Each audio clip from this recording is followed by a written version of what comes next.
Faith and I have never done anything together. We've only watched movies together, you know? People have loved Tim McGraw and Faith Hill songs and love story for decades, making them the golden couple of country music. Many people have admired their relationship since the 1990s and 2000s, when they were at the height of their success. Now, though everything is different, Faith is dealing with a terrible illness, and Tim has decided from the bottom of his heart to stop working to be with her. Fans are very sad as they see this pair face their biggest problem yet. In this hard time, let's look more closely at how strong their tie is. The early years of Tim McGraw. Samuel Timothy McGraw was born Tim McGraw. He grew up in Delhi, Louisiana. Betty and D'Agostino was his mother, and she was a waitress from Florida. Tug McGraw was his famous father. He was a pitcher for the New York Mets and the Philadelphia Phillies. Tug and Betty met when they were both in high school and lived in the same flat building. Tug played for the Jacksonville Suns. In her teens, Betty got pregnant, so her family sent her to Louisiana to live with cousins.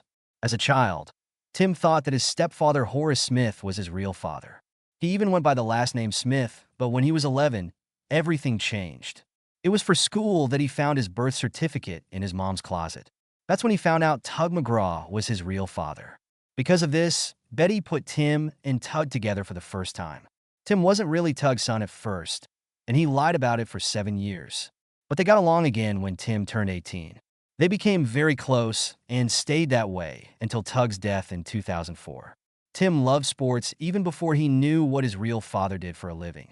He loved baseball and was active in the FFA program at his high school. He got a sports scholarship to Northeast Louisiana University after high school and at first planned to study law. Tim McGraw's college years took a strange turn when he hurt his knee and couldn't follow his dream of becoming a professional baseball player. Because of this loss, he found a new love: music. Tim started to learn how to play the guitar in college and played for money. He joked that his friends hid his guitar because he wasn't very good at playing it when he was younger. His mom moved back to Jacksonville, Florida in 1987, and Tim went with her to start school at Florida Community College at Jacksonville. He played in neighborhood bands and worked on his music skills while he was there. Everything changed in 1989. It was the day that Tim's music hero Keith Whitley died that he made a big choice. He quit college and drove to Nashville to follow his dream of becoming a country singer. This decision set him on the path to becoming a hugely popular country music star. At the start of Tim's singing career, Curb Records became interested in Tim McGraw in 1990. He made a model and gave his dad, Tug McGraw, a copy. A friend of Tug's who knew people at Curb Records listened to the demo with him on the way to work and told Curb to get in touch with Tim. After a few weeks, Tim played the demo for the recording label's executives, who then offered him a recording deal. What Room Was the Holiday in Tim's first song came out on March 29, 1991. It got some attention, but it didn't make the Billboard Hot Country Songs list. Someone in charge of programming at WSM-FM in Nashville put the song on their mix and said it showed promise. At the same time, a program director from Philadelphia's WXDU said that Tim's connection to his famous father made him interesting enough to call to the station. Tim's first record, Tim McGraw, came out in April 1993. This was his only record that didn't get a sales certificate or a spot on the top country albums chart because it didn't do well. It had 3 singles: Welcome to the Club, Memory Lane, and Two Step in Mind. However, none of them made it to the top 40 on the country charts. It had a hard time picking up speed and wasn't observed by many people. The first record by Tim McGraw had 2 songs that Joe Diffie helped write. They were called Memory Lane and Tears in the Rain. Even though he got off to a slow start, his second record, Not a Moment Too Soon, changed everything. In 1994, this album sold more copies than any other country music. The first song, Indian Outlaw, caused a stir because it was thought to reflect negative ideas about Native Americans. Some radio stations wouldn't even play it. In a strange way, the attention made people more curious. It was Tim's first top 10 hit on the U.S. country charts, and it got as high as number 8. It got to number 15 on the Billboard Hot 100 as well. Tim's big break came with the second song, Don't Take the Girl. It got to number 1 on the U.S. country charts and number 17 on the Billboard Hot 100. This song helped Tim show his range, making him known as an artist who is both tough and tender. Next was Down on the Farm, which went to number 2. In early 1995, the title track of the record became his second number 1 hit. Refried Dreams, the last song, got to number 5. It sold over 6 million copies, not a moment too soon. It was #1 on both the Billboard 200 and the Top Country Albums charts. Tim won a lot of awards for the album's huge success. In 1994, the Academy of Country Music gave him awards for Album of the Year and Top New Male Vocalist. It was also named the Best Country Album of the Year by Billboard. Tim went from being a little-known country music star to a big star thanks to this record. Faith Hill's early life. At the same time, she was making her own name in the business. Audrey Faith Perry was Faith Hill's mother. She was born in Ridgeland, Mississippi, which is close to Jackson. Edna and Ted Perry took her in when she was a baby. In Star, a small town about 20 miles from Jackson, they raised her along with their 2 boys. Faith grew up in a strong Christian home. She loved music from a young age. She sang for the first time at Star Baptist Church when she was 3 years old. By the age of 7, she was singing at events like a 4-H dinner. She went to see Elvis Presley in Jackson, Mississippi in 1976, just before her 9th birthday. She got ideas from that show, and now she wants to sing on stage. Faith joined a church group called the Steele Family when she was a teenager. They put on shows at nearby churches. By age 17, she had her own band and sang at rodeos and other small events. She went to Hines Junior College after high school, but she soon dropped out to follow her dream of becoming a singer. For country singing, she moved to Nashville when she was 19. At first, it was hard to live in Nashville. It didn't work out for her when she tried out to be Reba McEntire's backup singer. The singer who was picked instead died in a terrible plane crash in 1991 with 6 other band members. The world of country music was deeply touched by this event. Faith worked different jobs to make money. She later said that she didn't like working at McDonald's. She sold t-shirts and worked as a secretary at a music publishing business. When someone at work heard her singing, her luck changed. Her boss was impressed and told her to try making demo tapes of herself singing. Faith Hill got her big break when she sang backup for singer-songwriter Gary Burr at the famous Bluebird Cafe in Nashville. People knew that the venue could help up-and-coming artists get attention. Martha Sharp, a manager at Warner Brothers Records, was in the crowd one night. She fell in love with Faith's voice and began the process of getting her a record deal. God blessed Faith with a husband named Daniel Hill in 1988. However, they got a split in 1994, not long after her career took off. Faith's life changed at this point because she was finally being noticed for her skills. Faith was strong-willed and determined all the way to Nashville to follow her dream. She was going to be a big name in country music very soon. Faith's first record, Take Me As I Am, came out in 1993.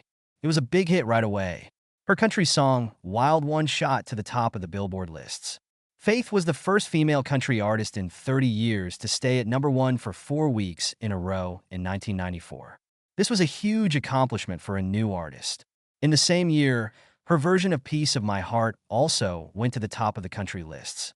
With this win, she became a clear growing star. Over 3 million copies of the album were sold, which shows how famous Faith had grown. Songs like Take Me As I Am showed off her strong voice and stage personality. Faith Hill met the man who would become her husband and singing partner after she became famous as a singer. The two lovers meet. As an opening act on Tim McGraw's 1996 tour, Faith Hill joined him on the road. They had both just broken up with someone else. They quickly felt a strong bond with each other. "We were young, silly, and totally in love," McGraw said, talking about the short time they were together on the road. As they toured together, their friendship got stronger. They got married in October of that year. McGraw loves to talk about how he asked her to marry him. After 19 years of marriage, he told his friends about it. It took place behind the scenes at a country music event on June 26, 1996. Before they went on tour for a while, outside in the rain, McGraw made a joke about getting married. That's when he knew he was serious. He got down on one knee and asked Faith, "Will you marry me?" At first, Faith laughed. She made fun of the fact that we were at a country fair in a caravan and that you were proposing. McGraw went on stage without knowing what to say. He found her answer when he got back. Her answer was written in Sharpie and lipstick on his mirror. "As long as you kiss me with lipstick, I'll be your wife." That note was the start of the wedding for one of country music's most loved couples.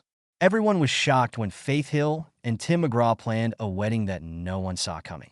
They told their closest family and friends about what seemed like a casual get-together.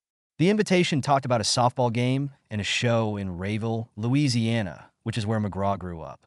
The guests saw something strange when they got there, though. They were ready to say their vows when they stood under a big oak tree with a priest. Hill wore a simple white dress and looked beautiful. She was 3 months pregnant. She took off her shoes, adding her own laid-back touch. With a strand of pearls and gloves that looked like they were from the 1990s, she was done. McGraw also kept things simple. He had on black coat and pants. The ceremony showed how much they cared and was true to their way. It was the right way to start their journey together, combining their love for each other and their love of music. After getting married, believe in God and Faith Hill. They are proud parents of 3 girls. After Audrey graduated from high school in 2020, Maggie and Audrey now had no children of their own. Fans have always been interested in their strong friendship, which they've had since 1996. So what's the secret to their marriage that lasts so long? McGraw thinks it's their promise to work together to solve problems. He said recently that when he and his wife got married and had kids, they promised each other they wouldn't leave each other when things got hard. McGraw had problems with drinking early in their marriage, which made things hard for their family and home life. He says that Faith's constant support is what pushed him to change. Had I not married Faith at 29, I might have run my career into the ground, or worse, he said in a podcast. With her help, he was able to focus on getting clean and being better. They went on many tours together over the years. This experience they had together made their friendship stronger and kept McGraw on track, even though life on the road was busy. Their respect for each other and their determination to get through hard times have been the foundation of their relationship. There may not be a single secret to their happy marriage, but they are very close because they love, respect, and care for their family. We hope that this well-known country music couple does well for many more years. But is everything really as wonderful as it seems? The sad news about Faith Hill's illness. Fans are once again afraid about Faith Hill's health because they think SV might have neck problems. In the 1990s, she put off recording her second album because she had to have surgery for a burst blood vessel in her vocal cords. This is where her fears come from. When she went to the Oscars with her husband, Tim McGraw, in 2015 with a short haircut, people again talked about her health. People were interested in more than just her hair. They could see a scar on her neck. At the time, it was said that Hill had surgery in January 2015 to fix damage from an old injury. Anterior cervical discectomy infusion is the name of the surgery that helps with pain from a bulging disc. Hill's healing seemed to go well, but over the years, rumors have stuck around. Now, some people are wondering if she's having neck problems again. Fans have no idea what Hill or her team thinks about these new worries because they haven't said anything about them yet. It can be bad to guess about someone's health. Telling untrue stories can make fans and family members confused and worry for no reason. It also gets into someone's private life, especially if they're dealing with a health problem in secret. Chadwick Boseman's fight with cancer is a great example of this. People didn't know about his sickness until after he died. He was already under a lot of stress because people were saying mean things about how he looked, that it's polite to stay out of other people's business and wait for official news before sharing rumors. Taking care of health issues alone can help anyone, including Faith Hill, get better. Giving her space shows that you understand and keeps you from feeling extra pressure from rumors in the public eye. Faith's wonderful job. The thing that Faith Hill's work shows is how strong she is. Hill didn't make any music for 3 years after her hit album It Matters to Me. She had been on a lot of tours for 4 years and wanted to focus on her growing family with Tim McGraw. Hill and McGraw found ways to make songs together even while Hill was on break. It's Your Love, their first duet, was a big hit. For 6 weeks, it was the #1 song on the charts. The Academy of Country Music and the Country Music Association both gave them awards for the song. This was the first big thing they did together. Hill has said that singing It's Your Love on stage with McGraw feels so personal that the outside world fades away, leaving them alone in that moment. People have been moved by this deep connection, which shows how dedicated she is to both her family and her work. Faith is very good at knowing when to take a break and re-energize while still putting on strong shows. Managing her personal life and a tough job is part of what makes her a real fighter. Pop music transition and big step forward in your career. In 1998, Faith Hill's third record, Faith, marked a major return to the music scene. However, she stayed true to her country roots. It raised the level of her work. This Kiss was a big hit. It was #1 in country music and #7 in pop music. The record sold more than 6 million copies because people loved it. Just to Hear You Say That You Love Me, her duet with Tim McGraw, and Let Me Let Go, The Secret of Life were also big hits from the record. Hill's success kept going when Breathe came out in November 1999. It went straight to the top of both the country and all-genre Billboard charts. It even sold more copies than Mariah Carey's record. Breathe was good at making smooth music and mostly played love songs. Breathe, the title track, was a big hit. It got a #2 on the Billboard Hot 100. The Way You Love Me was the sixth most popular song. She got 3 Grammys for this album, including Best Country Album and Best Female Country Vocal Performance. It also sold almost 10 million copies around the world. Hill also changed how she looked for Breathe. In her music videos and ads, she looked more adult and sure of herself. Hill had a very busy year in 2000. She went on tour with McGraw and was in TV shows like Behind the Music on VH1, 2000, VH1 Diva, An Intimate Portrait on Lifetime. She was great on big shows, like when she sang the national anthem at Super Bowl 34 and performed at the Grammy Awards and the Academy Awards. Faith Hill got a deal with CoverGirl in 2000 and was named one of Mr. Blackwell's best-dressed people that year. The only singer on that list was her. The rest of the stars were actors and musicians. In the same year, she and Tim McGraw went on their first Soul II Soul tour, where they shared their love and music with fans all over the land. Hill sang Where You Christmas for the Dr. Seuss soundtrack for How the Grinch Stole Christmas. 2 guys named James Horner and Mariah Carey wrote the song. It did well on both the pop and country lists, but her success in other genres made people in the country music world talk. Some people thought Hill was going away from her country roots and towards a more pop sound. Hill got the CMA Female Vocalist of the Year award, though, which showed how much she loved country music. She talked about how much she loved the subject in her acceptance speech. Hill made the song There You'll Be for the Pearl Harbor album in 2001. The song was first given to Celine Dion. It turned into one of Hill's most popular songs. Because of her fame, Faith Hill put out an album called There You'll Be, the best of Faith Hill for fans all over the world. Hit songs like Breathe and The Way You Love Me were remixed for dance, and new songs like Piece of My Heart were also on the record.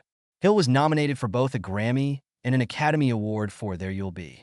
Hill's 5th record, Cry, came out in 2002. These songs showed off her powerful singing voice and marked the end of her transition to a pop sound with only a few country influences. When Cry came out in 2002, it went straight to the top of the pop and country lists. But its songs didn't get played on country radio very often. Instead, they were more popular with modern adults and people around the world. The record was still a hit, though. It got a Grammy and sold more than 3.7 million copies around the world. One song, Baby You Belong, was picked to be the Lilo and Stitch theme song. Scenes from the movie were in the music video, along with clips of Hill performing. When the Lights Go Down, another song, was used to sell an NBC show. Fans got to see Cry behind the scenes on this show, which also had Hill singing her hit songs. Let's go back to country music. With Fireflies, Faith Hill went back to her country roots in 2005. It went straight to #1 on the country and all genres charts when it came out. She was one of only a few acts whose first 3 albums went straight to the top of both charts. Mississippi Girl, her first hit, was her most popular first song. It told about her journey and how she got her start in Mississippi. This song was written for her by John Rich of Big and Rich and Adam Schoenfield. Hill also tracked down 2 more songs that Rich had written, Sunshine and Summertime, and the hit song Like We Never Loved at All. Fireflies, Stealing Kisses, and If You Ask, all written by Lori McKenna, were some of the more emotional songs on the record. Hill and McKenna sang these songs on the Oprah Winfrey Show. Hill and Tim McGraw started the Soul II Soul tour in 2006. This was after she had taken 6 years off to raise her children and focus on touring. The tour was a huge hit, earning $90 million and making it the most money-making country music show at the time. A lot of people loved the Soul II Soul tour. Polestar even named it Major Tour of the Year, beating out Madonna and the Rolling Stones. Based on this success, Faith Hill put out the hits in 2007. It had 13 of her best songs from 1993 to 2005, plus 2 new ones, Lost and Red Umbrella. Among the extras was a DVD with her music videos. In 2007, Hill sang 2 duets with Tim McGraw on his album, Let It Go. The songs were I Need You and Shotgun. Fans really liked these songs while they were on their Soul II tour, which ended that same year. In 2008, their song, I Need You got them up for 2 Grammys: Best Country Collaboration with Vocals and Best Country Song.